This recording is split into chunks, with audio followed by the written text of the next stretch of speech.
Welcome back to episode 8 of the Benchwarmers podcast. This is our Woo! second episode of the day. We're on that grind because I will be out of town all week and we wanted to get a second one in. This is going to be a little bit of a special episode for you guys. We're going over NFL and NBA records and active players who could be contenders to break them. We are your hosts, Jacob. Damn. And Baden. That was such a good and Baden. But anyway, we're gonna start it off. I think I'm gonna hand it over to Sam. He has something he wants to say, and then we're gonna start with the NBA awards. Sorry, I just had three things that made me a little bit excited about basketball this week. So, the first one, Short King, Isaiah Thomas, signed a 10-day contract with the Lakers under the hardship exemption. I'm not sure anybody knows this. I am a massive Isaiah Thomas fan. I have a signed photo of him from the Cavs down in my basement. I was really considering buying a Boston jersey of him. I just love him so much. I'm happy he got another chance. Number two, Principal Singh is an Indian NBA prospect. He played with the Sacramento Kings He played with the G League Ignite last year, the Summer League Sacramento Kings, and he just signed a 3-year contract with the New Zealand Basketball League, the New Zealand Breakers. He's playing alongside Usman Dieng, who's another. I hope I said that right. I'm sorry if I didn't. And he's going to develop there and maybe get drafted. He'll be the first Indian player ever to play an NBA game if he does. That's cool.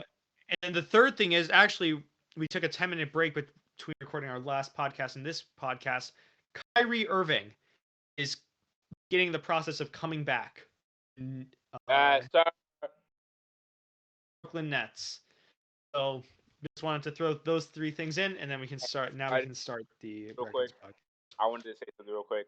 Kyrie Irving is the reason I love basketball, and so obviously there is some stuff that is just hard to defend what he's done, but there's other things that I think the media just tries to I don't know. I feel like they just go too far with him, and I think to a certain extent they just make him a villain.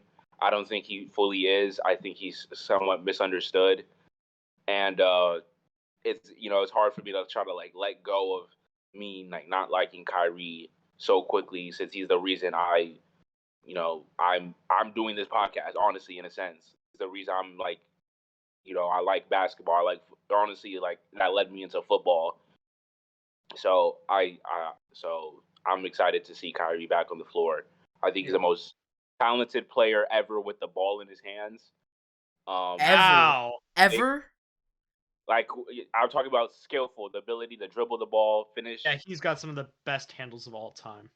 I think when you could put all that together, I don't think you can name a player more skilled with the ball. That's a hot take. That is a very hot take. Very hot take, but I think it's a take. Obviously it's a take I agree with, and so that's what I want to say.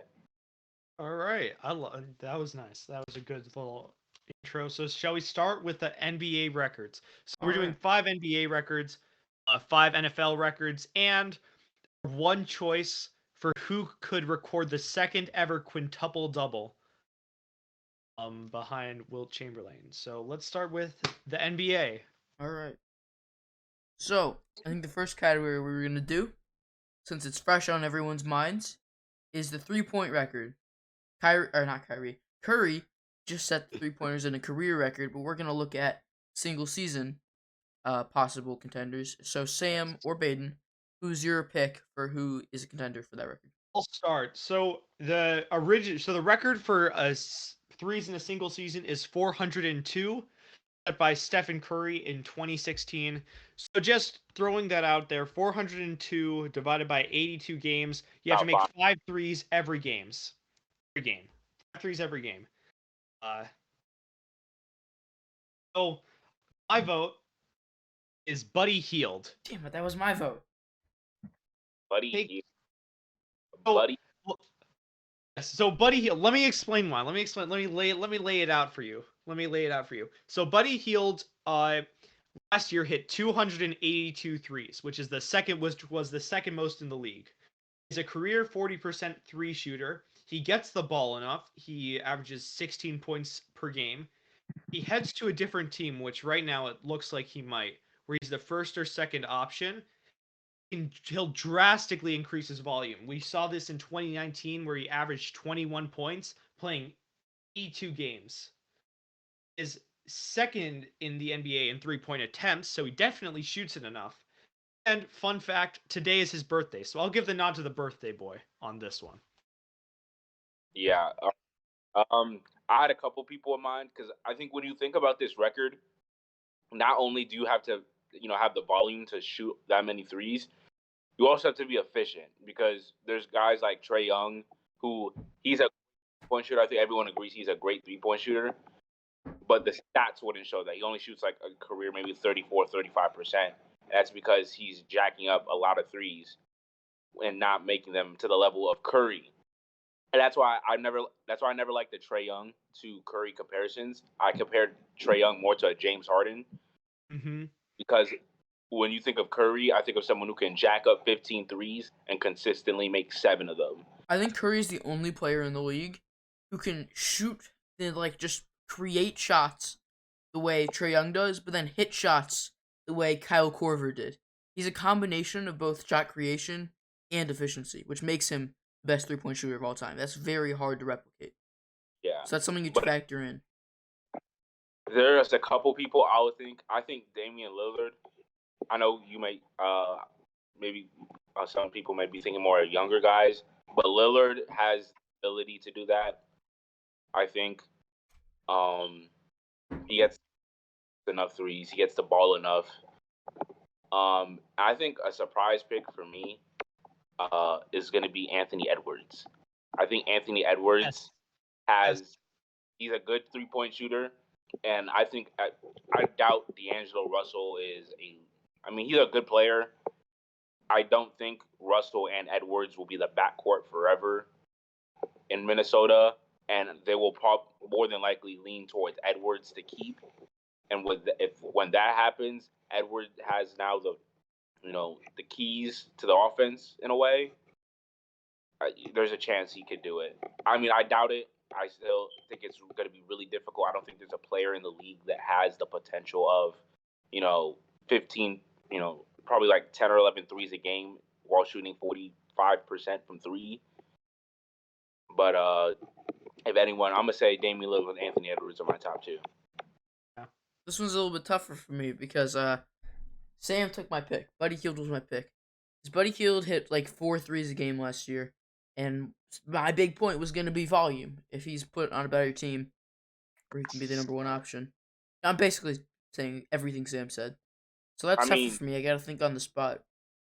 I have one. If you don't have another one, I'll put it forth another one. All right. James Harden. Sorry. I can see it. KD gets injured, he'll take on the full burden. This is I wrote this like earlier in the day before Kyrie's news came back. If KD gets injured, he takes on the full burden. He fell 24 threes short of the record in 2019. That's a very small amount. So if he can regain his former form, obviously he hasn't looked too good this season. He carries a team like he did those Rockets. This was the season that he averaged like 36, by the way. Anything is possible. So James Harden and Buddy Hield are my choices. Oh, by the way, you guys should let us know in the comments who your choices would be. You should do that. Yes. So this will be the real test. You guys make it past the real fans. Leave a comment. And when you go down to the comments, you will also see the description where you will see our Twitter and TikTok linked. TikTok. But yeah, you should go follow those. Check those out. Fun content posted on Twitter, and soon to be fun content posted on TikTok. All right, so here's my pick. I did a little bit more research. I'm gonna go with Lonzo Ball, and here's why. Oh my god! What? Here's why I'm gonna go with Lonzo Ball. Going with this, Jacob, I want to say something. I think I know where you're gonna go with this, but I think he's just too much of a playmaker. I also think he's on a team with too many ball hogs. Yeah, I guess. But Lonzo, he was so efficient. He hit 3.1 a game. He only played 55 games, and he was still 21st in the league. And this was on the Pelicans. He was still 21st in the league in threes, despite missing a quarter of the season. Obviously, you add a quarter, and that doesn't pass Curry's record. But I think his skill cap, it's not up there with Curry. But if he can learn to not shoot so many bad shots, then maybe he has a chance at it. All right. So I think our choices there were Damien Lillard, Edwards, Field, Harden, Ball. And real quick on that Lonzo Ball I agree with you on the he sometimes takes bad shots. To be honest, Curry takes bad shots for everyone who's not Steph Curry. So in my opinion, to Steph Curry's record, you're gonna have to make shots that seem like bad shots all the time. Yeah, honestly, I don't think there's a player in the NBA right now who could do that. Yeah. I don't know if that's a hot take. I just don't think there's a player in the NBA who can create shots like Steph and make shots like Steph. LeBron's. I don't feel like it's fair to include LeBron because LeBron hits like that one logo shot a game. It's a LaFrick 3. He cooks the league and he steps back and the crowd goes silent or it erupts if you're at a Lakers home game. But LeBron's ability to silence a crowd is elite. Crazy. I think that we should move on to assists. So the holder of the single season record is 1,164 for John Stockton in 1991. Just to show you how crazy John Stockton was, he has terrible opinions. He's stupid. John Stockton has the top 4 spots and 7 out of the top 9 spots. That's crazy. Wild. So my choice is Chris Paul. Chris Paul's a good pick. Chris Paul, as he grows older, he's going to get a larger distributor role. That's just how it works. We see people's assists going up as they age. He's an incredible scorer, Devin Booker. John Stockton had an incredible scorer, but also a terrible guy, Karl Malone, on his teams to help him get those assists. Two pretty terrible people. Yes, absolute garbage people. So he doesn't need to carry the offense, and he averages 10.1 assists this season. All right, here's my pick. I'm not letting anyone take my pick anymore. I'm gonna go with Russell Westbrook. He's aging. What? What? So crazy. My bad. Go ahead. Russ led the league by a significant amount last year on the Wizards.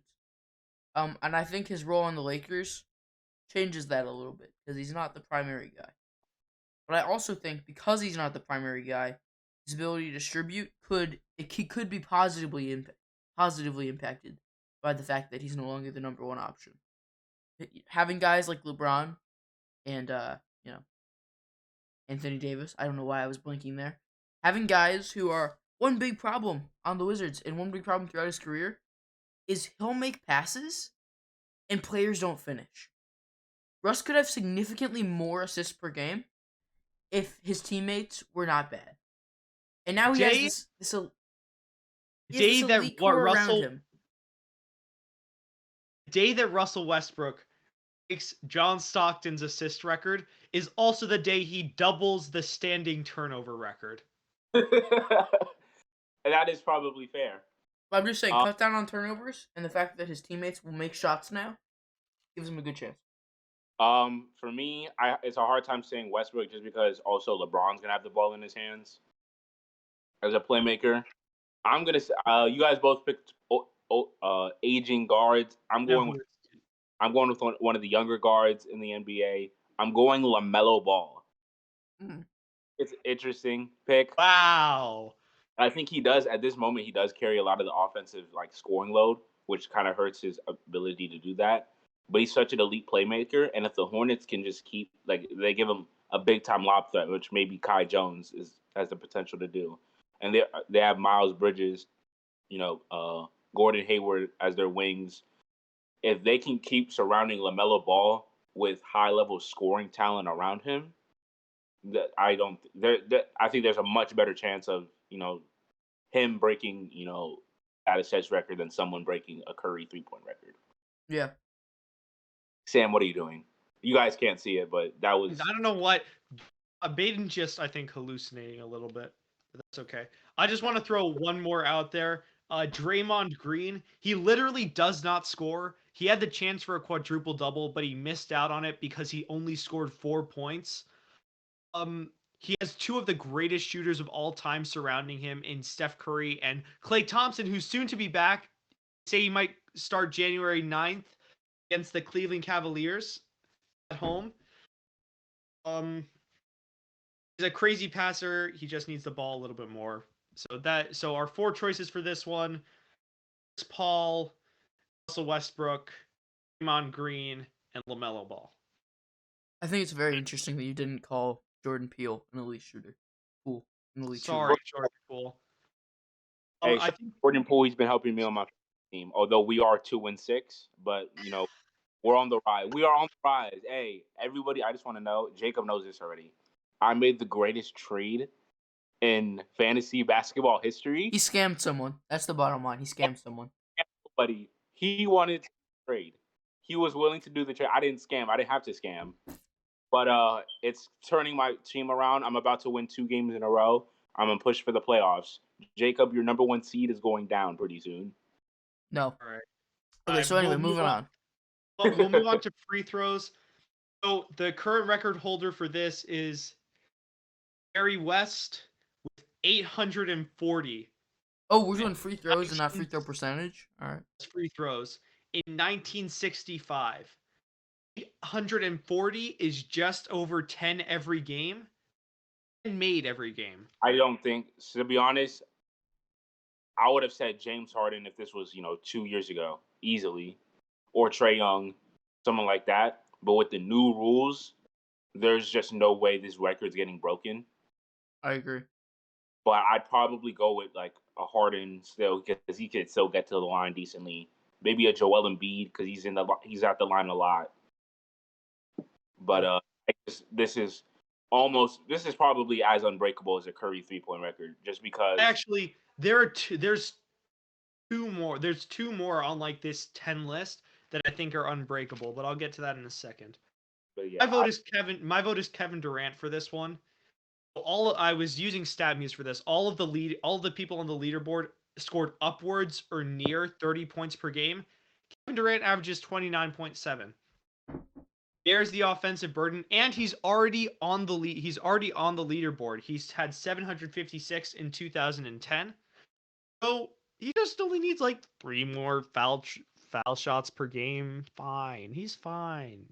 So I think for me, there's one guy who kind of stands out, both in the stats and on film.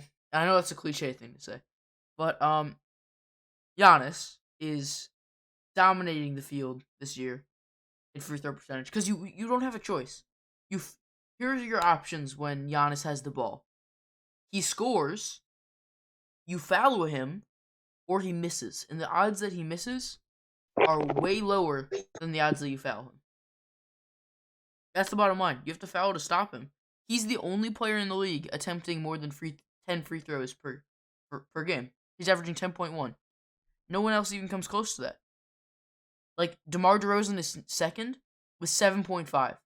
Giannis is 25% better at drawing free throws than everyone else around him. So Giannis is the only person who can come close.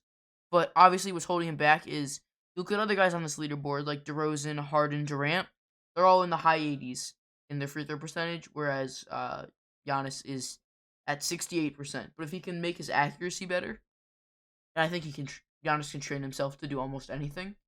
If Giannis can make that free throw accuracy better, he's the only player I think in the league who has a shot at it. I think that's fair. So this next one, steals, is the most unbreakable in my opinion. Oh yeah. Lynn Robertson holds the record with 301 in 1986. For your information, that is 3.7 steals per game. That's absurd. Is the most recent person to get on the leaderboard is Allen Iverson in 2003. Nobody has come close since then. Oh, this is probably one of the most unbreakable ones. By the way, we didn't do points or rebounds because Wilt Chamberlain averaged 50 points and 27 rebounds in a season, and nobody's going to do that ever again. So, just for your information. So I'm gonna go with the GOAT for this one, Alex Caruso. Fudge. I think everyone wanted to pick Alex Caruso. I mean, it's just I wouldn't say it's the obvious pick, but it's the obvious pick. He's always in the passing lanes. Especially with the way that Bulls defense is set up, it's just made to force turnovers. And yeah, I think if I were to bet money on someone breaking the record, it'd be Alex Caruso. Yeah. I had another option for this one. TJ McConnell, I think, is obviously Alex Caruso is probably the closest shot at it. But TJ McConnell, he's just built different. I just like saying he's built different. He grabs 2 per game last year, and he never plays starter minutes. So I know that he's gone through hand surgery this year, but he grabbed like 9 steals in a game against the Cavs. He almost had a triple doubles with points, assists, steals. That's crazy. I truly think that if he's a starter on a different team, he has a chance. Yeah, that's my vote for that one. I'm gonna go with Marcus Smart, and here's the way I look at it: it's all about your minutes, because the more minutes you play, the more opportunities you have for steals, especially later in a game where players are getting tired. And Smart plays 34 minutes a game, which is starter minutes. A lot of guys. Caruso, for comparison, plays 28. So there's a big difference there. He's got 6 more minutes. 6 more minutes to get steals. He putting up 2.1 steals a game this year. He's working with Jason Tatum and what's his name? Totally forgot. Brown. Forgot his first name. Jaylen Brown. And working with those guys, being on the court, 2.1 a game, and just the minutes he's playing. Those are the reasons for me. But Caruso was my first pick. So our choices for that one: Marcus Smart, TJ McConnell, Alex Caruso. And we'll move on to our last NBA one until we do the quintuple double at the end. Turnovers. Harden holds the record for this one with 464 in 2018. 2018 was again the year that he scored 36 per game, I believe. One of the most unbreakable ones here. His efficiency must have been so bad. The thing, this was the year that he carried this Rockets team. Wait, no, this was the Chris Paul year. That's my bad. It was Chris Paul. Chris Paul distributes, so he scores 36, and I think he's still a double-digit assist. He's wild. I thought he scored 36 in 2019. Oh no. So he won the MVP before Harden. Never mind, I forgot. No, because this was the year that LeBron might have won MVP, but Harden was so insane. I think this was the year. Harden won the MVP before Giannis did. So yeah, I got mixed up there. All right, I'm gonna go with Luka. Yeah. Luka, bottom line, he turns the ball over way too much, quite a bit, and his role is only increasing as he becomes a bona fide superstar. He just needs. So in order to break this record, you need 2 things: you need to handle the ball a lot and score an insane amount. Kristaps Porzingis has looked like absolute garbage this year. He had a good 10-game stretch, and then trash. I feel like Stephen A. Smith right now. So Harden has 0 help, and at some point in his career, he'll be in line for an insane season like that 18 Harden season. If no help continues, and I wouldn't put it past the Dallas Mavericks. My guy, I think Luka was kind of the best pick here. I'm going to say the same guy said for the assist, LaMelo Ball, just because I think he does still have the potential to be a 30-point per game scorer. And he's going to have the ball in his hands a ton. No other player on this team obviously they can add players, but at the moment, no other player on this team has playmaking potential that should take away from LaMelo. And so I think a season where LaMelo might average 30 and 10, he might also average 8 turnovers. Especially especially if he does it like maybe next year as a young player. I don't know, 8 maybe a bit high. Eight's a stretch. I would say like 6 8 is at 5 or max. 6 is acceptable. Yeah. I think at 8 turnovers, even if you're putting up 30 and 10, your coach is probably going to bench you. Probably. And Okay, I think that our two options for this one are Doncic and LaMelo Ball. Yep. I think that means that we should move on to the NFL records. Okay. Excited for this one. So we're going to start with passing yards in a single season. Record for this one is 5,470. I think it says 75 by Peyton Manning in 2013. That was a 16-game season. We are now playing in a 17-game season, so it's probably going to be a bit easier to break. I think I'm gonna go. This is a very good one. Tried to not choose a boring one for this one because there's an obvious answer. I kind of want to, but I'm gonna go with Justin Herbert. Okay, that's fair. The only thing that makes me hesitate saying this is that, I mean, the Chargers run the ball a decent bit, so it might take away from his opportunity to break that record. But Herbert, I think, has the talent to do it. He has the skill talent around him to do it as well. That's a good pick. I'm going to go even weirder, since Sam said I'm not allowed to pick Patrick Mahomes. I'm going to go with Joe Burrow. And here's why I'm going to go with Joe Burrow. 3 good receivers. 1 elite receiver. Burrow, and all of them are young. All of them were drafted, with the exception of Boyd. He's got 2 elite young receivers. He's got a bunch of great players around him. Joe Mixon on a contract year at the end of this year, or either at the end of this year or next year. So if they lose Mixon, and the fact that they have this trio of elite receivers, and Burrow has shown that he's a cannon for an arm, as long as he can stay healthy, I think he's a contender for it. So just to preface this, I know that Tom Brady is on pace to be like 50 yards short of this season. But I didn't want to choose him, and I didn't want to choose Patrick Mahomes. So while those two might be the most likely, those are 2 boring choices. So I'm choosing Derek Carr. Derek Carr will play all 17 games because they need him. They need him to be in the playoff hunt. Yeah. He averages the second most passing yards per game this season in the NFL, fun fact, with 302.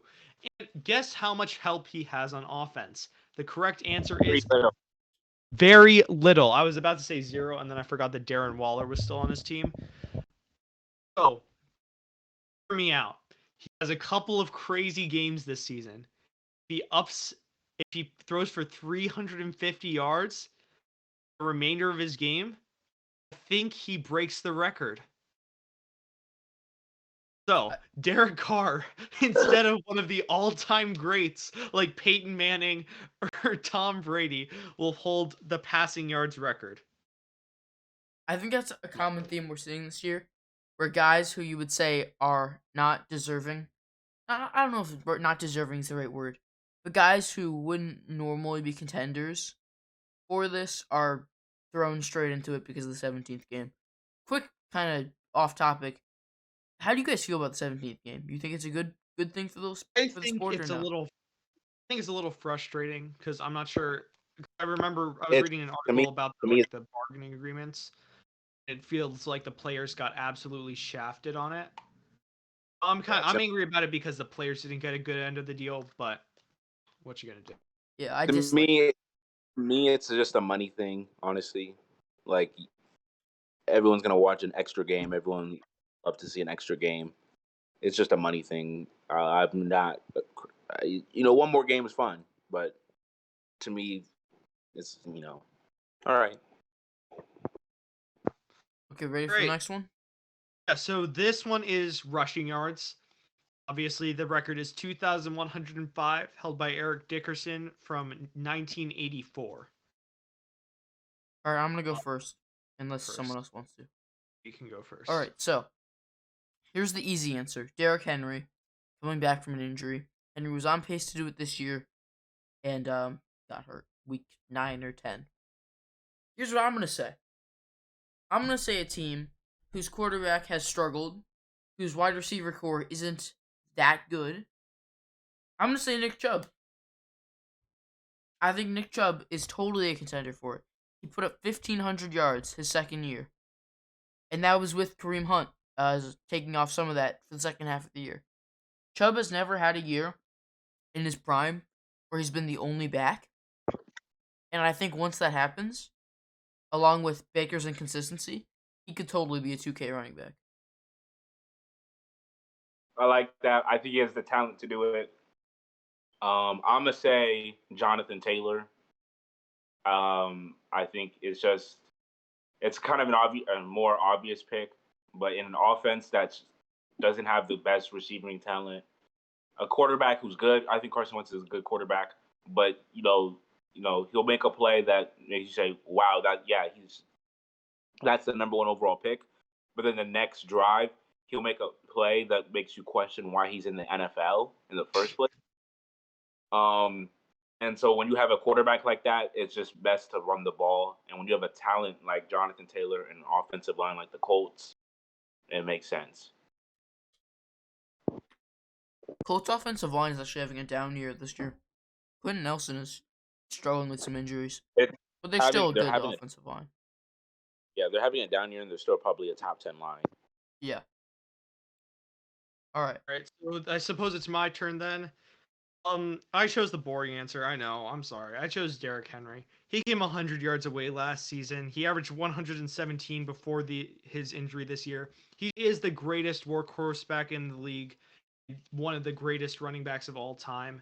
I think it's hard to pick against him when I'm thinking of who can get the most yards, not who's the most explosive, but who's just going to get the most yards. I know it's not an interesting pick, but I think it is the right pick. Yeah. And so we'll move on to our third one for the NFL, and this is receiving yards. Calvin Johnson holds the record with 1964 in 2012. This is probably one of the most unbeatable ones out there. You have to be absolutely insane to beat this one. If you guys are okay, I'll go first. You can go first. So Cooper Kupp is the easy answer. So I'm not going to do that. Because Cooper Kupp this year is proving that a receiver who can kind of avoid elite corners by playing as a slot receiver can come close to Johnson. Kupp is proving that it isn't as unbreakable as we previously thought. But I'm going to go with a young receiver who is there's another top 30 receiver on his team, and he's still putting up the numbers he is, and that's Justin Jefferson. He's got Dalvin Cook to deal with, which is a big problem. But he's still putting up these crazy numbers, especially on an offense that has 3, Cook, Thielen, and then Jefferson. 3 guys who can be a focal point. So I think once he loses some competition, as Thielen ages and the possibility of Cook leaving, I think Jefferson is a contender in 2 or 3 years. Yeah, Jefferson was my pick. I just think it makes too much sense, in my opinion. I got to think about this now. I feel like while you're thinking about it, if you wouldn't mind. Yeah, you can go. So my vote, I understand that it's a little bit of a weird one. It's Tyreek Hill. I know that when people think of Tyreek Hill, he's just fast, but he is an elite receiver. He gets a lot of corner attention, which doesn't help. He has a high target share. He has the second most targets in the NFL this season. He has one of the best QBs in the NFL. The best QB. Patrick. Oh, it's hot. He has an incredible QB, yes, Patrick Mahomes, and explosive speed, so big play potential is always there. Remember that game where he had like 200 yards in the first quarter, and then he just didn't get thrown to?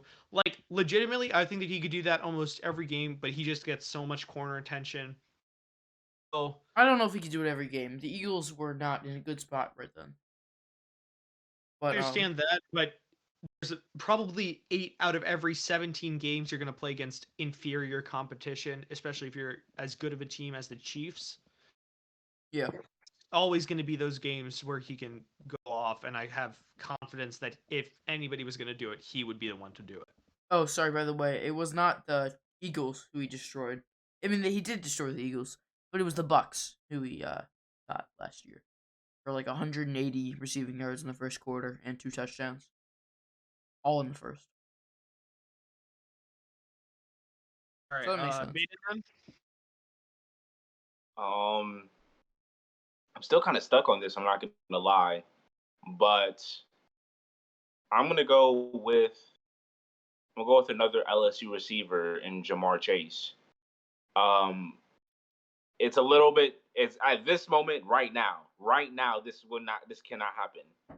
But in the future, there's no way Chase, Boyd, Higgins are all going to be here for the long term. And hey, Jacob, I know he's like cringing right now, but like said, Joe Burrow has the chance to beat the all-time passing record. You need some receivers to do that.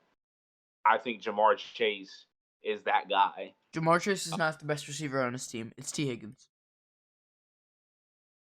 That's such a Plus ratio. L plus ratio. That's not even. I'm not saying that's a bad take. L take plus ratio plus Jamar Chase better. W plus own that man, Baden. I really think T. Higgins had such an elite rookie year, and all the hype went away because of Jamar Chase. And Chase has cost them games. T. Higgins wasn't top 5 last year. Chase isn't top. Did you just say Jamar Chase is top 5? No, I'm saying a top 5 rookie receiver. T. Higgins was not a top 5. Was a top 5 rookie receiver. Are you kidding me? Jefferson, Lamb, Ayuk, Claypool. Maybe Higgins was 5. No way you just said that. Oh, that's wild. That's wild. Jefferson and Lamb are the only ones who can say are definitely better. Yeah, I'm not. I mean, I'll take what I got from Chase Claypool over I'll take what I got from T. Higgins, and I'll take what I got from Brandon Ayuk last year over T. Higgins last year. Hey, look, just remember who took Chase Claypool in our fantasy draft. Who was that? Who was that? I don't know. It wasn't one of us. I just forcibly muted Sam. Yeah, that's right. You didn't take T. Higgins over him, did you? That's what I thought. Jake, you said Claypool over Higgins? Nah, that's what. Yeah, that's. To be fair, I did replace Claypool later on with Devontae Adams. Yeah, sure, bud. Sure. It's okay. Take your L. Let's move on to sacks. All right. Michael Strahan, obviously, with 22 and a half. 2001, but that last sack or half a sack was just somebody falling down. So Broad sack. Going first, I'm taking the boring pick. I don't care, Myles Garrett. No more explaining. W pick. That's a dub. I'll go with a different pick. Nick Bosa is my choice. So the season that Strahan broke the record, he also led the league in tackles for loss. In fact, also leads the league with tackles for loss with 18. Still young. He has 14 sacks this season, and I think he's looking at the 49ers single season sack record. Yeah. This year. So, he's dominant. I'm not sure if he's up there with TJ Watt, and I think he's up there with TJ Watt and Myles Garrett, but I think that sometimes it comes from where you least expect it, and I think that least expected place is Nick Bosa. I've got 2 options because Myles Garrett was my first. My first one is kind of the hotter take. Micah Parsons right now has a legitimate shot to break the rookie sacks record. Has looked unbeatable. Played a single snap this year at offensive line and destroyed Vita Vea. He played center on the final play of Cowboys versus Bucks. He can do it all. He's elite. He'll be elite for the remainder of this decade. So that's number 1. And then number 2, the other side of the Browns-Steelers rivalry, TJ Watt, currently leading the... I hate bringing up the stat because it invalidates my actual argument that Garrett is better. But TJ Watt missed 2.5 games. and he still has 2 more sacks. Watt is one of the best pass rushers in the league, and he definitely has it in him, especially with the 17th game. Myles Garrett is still better though. Myles Garrett is better, definitively. So our choices for that one were Nick Bosa, Micah Parsons, Myles Garrett, and T.J. Watt. Again, let us know in the comments who you think had the worst take. Obviously, it's the E. Higgins take. No, I think that's a good take. I don't remember who said that, but it sounds like a good take. So we're gonna go with the final one before quintuple double is interceptions. So Night Train Lane has held this record unbroken for almost 70 years. He has 14 in 19. He had 14 in 1952 as a rookie, I believe. All right, so I think when you think about this, we obviously know about Trayvon Diggs. I'm not gonna pick Trayvon Diggs, but Trayvon Diggs bad. When you I think the main reason he has the interceptions that he has is that he is still kind of questionable in coverage. J.R. Smith, he's the J.R. Smith of the NFL. So I think when I think about someone, I got to break this record, they have to be good enough where they're sometimes in the position to make the play, but at the same time, they're not a great corner, so they're not always, on the ball. Sometimes they're getting burnt sometimes, and it makes defenses feel more comfortable testing them. And so with that, I'm Stacy Jackson. J.C. Jackson, I think, is second this year, right? Is second this year. He was second last year as well. He's just consistently getting interceptions, and I don't think the record will be broken, to be honest, anytime soon at least. But if I were to bet money on someone, it'd be J.C. Jackson. I have a couple. So, number one, this guy kind of fell off the face of the earth this year after being widely considered a top 3 corner last year. And I'm not talking about Stephon Gilmore. I'm talking about Xavion Howard, who was elite last year for the Dolphins and has not been so great this year, but he had 10 interceptions last year. And he's a shot to break it. Honestly, I don't know what happened. I was surprised when I noticed that Xavion Howard was not playing at that elite level, but he could totally come back to that. And then my second one, claimed off of the practice squad in October, made multiple huge plays already for the Packers, and that's Rasul Douglas. Wow. He's an interception machine. Rasul Douglas. I haven't watched a ton of him, but what I have watched, because Packers are on primetime pretty often, he looks good, and he's going up against really good receivers. So I know that this is probably a bad take, but I think that this guy has at least an outside shot. Again, this is another one of like those most unbreakable records. That's insane. I'm gonna say Justin Simmons. I know that he's a free safety. They're not gonna get as many picks, but he plays in one of, if not the most pass-heavy divisions in football. Right?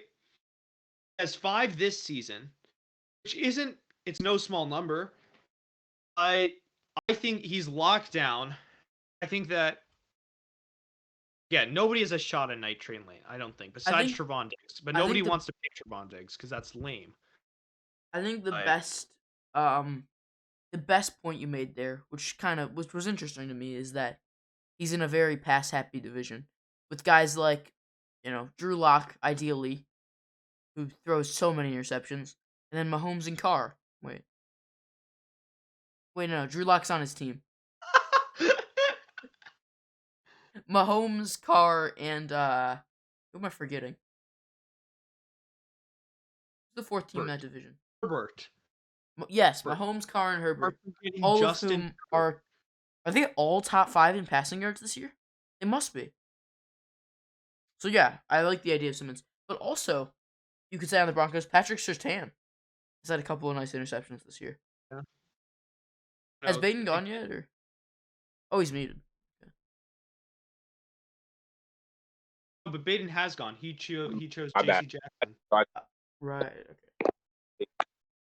My Right, bad. and then I think that we should end off with a quintuple double. Right. Okay. Only quintuple double in existence is Wilt Chamberlain.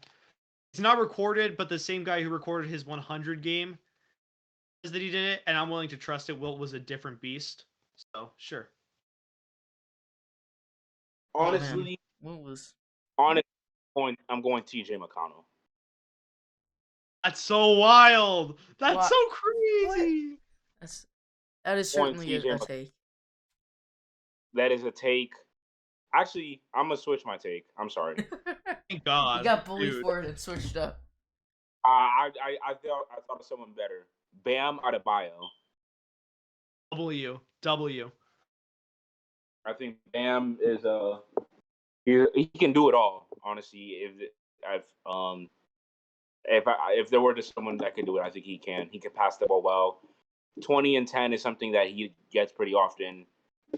And then the blocks and steals, that might have to in some way somehow get there. I don't want to pick Giannis. That's a lame pick. Because Giannis could do it. Giannis would be my first choice. But my outside pick is a man who has not played at all this year, Benjamin Simmons. Honestly, those 10 points are probably what he'll struggle to get the most. He was an all defense. We forget how good he was. He's an all defensive player when he's willing to play. I think that he could do it. I think 10 points, 10 rebounds, 10 steals, and 10 blocks are nowhere out of the question. I've got a couple. So my boring pick is Jokic. The thing that he would struggle with the most is steals. But he's not bad at that. So he's the main facilitator of this offense. He averages a triple-double. So that part's not hard. But getting the steals and blocks. Blocks, he does... I think he's had 10 blocks in a game before. So quadruple-double is within reach. Quintuple-double is a stretch, but I think he's a good shot. And then my way outside pick is Domantas Sabonis. Oh my God. Wow. Sabonis averages a double-double. And he's got some serious assist numbers, too. He's a big dude. He can get some blocks. Steals, again. You really have to pick. It's a trade-off. Because big guys are better at blocks but struggle with steals. Smaller guys are better at steals but struggle with blocks. And, Sabonis is quick enough-ish to maybe get a couple steals. So he's my outside pick. Baden, that leaves you with the last one. What is it, Baden? Huh? You got to choose your quintuple double. I did. Oh no. Oh, Bam Adebayo. You said Bam Adebayo. That's my bad. Already forgot. Shoot. Oh, okay. So Bam Adebayo, Ben Simmons, Nikola Jokic, or Domantas Sabonis. That's an interesting one. I like all of those picks. It's got to be a big man because I don't think that a small guy's going to get those 10 blocks. I would love to see a big man get 10 steals. That would be awesome to see. I would like to see Jared Allen break this record, please. And thank you, NBA gods. Signed, the Benchwarmers podcast. All right. And I don't think we have trivia or Benchwarmers now because this was kind of a special episode. We love you guys so much. We want you guys to feel special. Absolutely. And we will be gone for a little over a week for our break, and we'll be back better than ever before you know it. Around the new year. Yeah. Peace out. Bye-bye. Love you.